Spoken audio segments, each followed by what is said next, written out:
കണ്ണൂർ ഇരിക്കൂർ ഉപജില്ലാ സ്കൂൾ കലോത്സവം 4ാം ദിവസം പടിയൂർ ഗവൺമെൻറ് ഹയർ സെക്കൻഡറി സ്കൂളിൽ പുരോഗമിച്ചുകൊണ്ടിരിക്കുമ്പോൾ പ്രശസ്ത നാടക സംവിധായകനും എഴുത്തുകാരനും ഒക്കെയായ അനിൽകുമാർ ആലത്തുപറമ്പ് സാറിപ്പോൾ നമ്മോടൊപ്പം ചേരുന്നുണ്ട്. കലോത്സവത്തിൻ്റെ വിശേഷങ്ങൾ പങ്കുവെച്ചുകൊണ്ട്.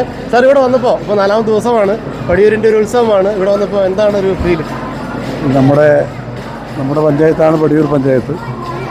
കലോത്സവത്തെയും നമ്മുടെ കുട്ടികളുടെ കലാപ്രവർത്തനങ്ങളെയെല്ലാം വലിയ താല്പര്യത്തോടെ വീക്ഷിക്കുന്നവരാണ് പടിയൂരുകാർ. അവരുടെ ഒരു ഉത്സവമായിട്ടാണ് ഇത് ഏറ്റെടുത്തിട്ടുള്ളത്. ഞാൻ 1-2 ദിവസം എത്താൻ കഴിയാത്തത് മറ്റ് സബ് ജില്ലകളിൽ കലോത്സവത്തിൻ്റെ വിധികർത്താവായി പോയതുകൊണ്ടാണ്. ഇന്നാണ് ലീവെടുത്ത് ഇങ്ങോട്ട് എത്തിയത്. വലിയ ആഹ്ലാദം ഇവിടുത്തെ ജനങ്ങൾക്കുണ്ടായ നിലയിലാണ് നമ്മുടെ പരിപാടികളുള്ളത്.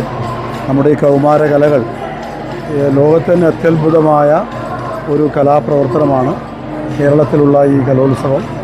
എത്രയധികം കുട്ടികളാണ് മത്സരിക്കുന്നത്, എത്ര ഇനങ്ങൾ. ലോകത്തിലെ സർവ്വകലകളും ഇവിടെ മാറ്റിവെക്കപ്പെടുകയാണ്.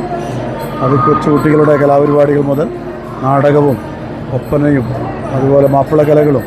നമ്മുടെ ഈ കേരളത്തിൻ്റെ വൈവിധ്യം എല്ലാ മത ജാതി സമൂഹം ഗോത്ര വിഭാഗങ്ങളുടെയും സർവ്വകലകളെ നമ്മുടെ ഈ കലോത്സവത്തിലൂടെ നിർവഹിക്കുന്നത്. അത് പടിയൂർ പഞ്ചായത്ത് അതിന് ആതിഥ്യമരുളാൻ സാധിച്ചു എന്നതിൽ വലിയ സന്തോഷം ഞങ്ങൾക്കുണ്ട്. അത് എല്ലാ അർത്ഥത്തിലും അതിൻ്റെ സംഘാടന മികവ് ഇവിടെ പ്രകടമാണ്. എല്ലാ സന്തോഷവും ഈ കുട്ടികളുടെ വിജയത്തിലുണ്ടാവട്ടെ. ഈ കലകളെല്ലാവരും ഉയരങ്ങളിലേക്ക് എത്തട്ടെ. പടിയൂർ ഒരുപാട് കലാപ്രതിഭകളെ സംഭാവന ചെയ്തിട്ടുണ്ട്. ഈ ഇടവഴിയിലൂടെ ഈ നടക്കുന്ന കുട്ടികളിലെല്ലാം കേരളത്തെ ഉയർത്താനുള്ള കലാപ്രതിഭകളുണ്ടാകും. അതിനുള്ള എല്ലാ വഴികളും ഇവിടെ ഉയർത്തിയിട്ടുണ്ടെന്നാണ് എൻ്റെ ഭാഗമായിട്ട് പറയാം. Okay, thank you sir.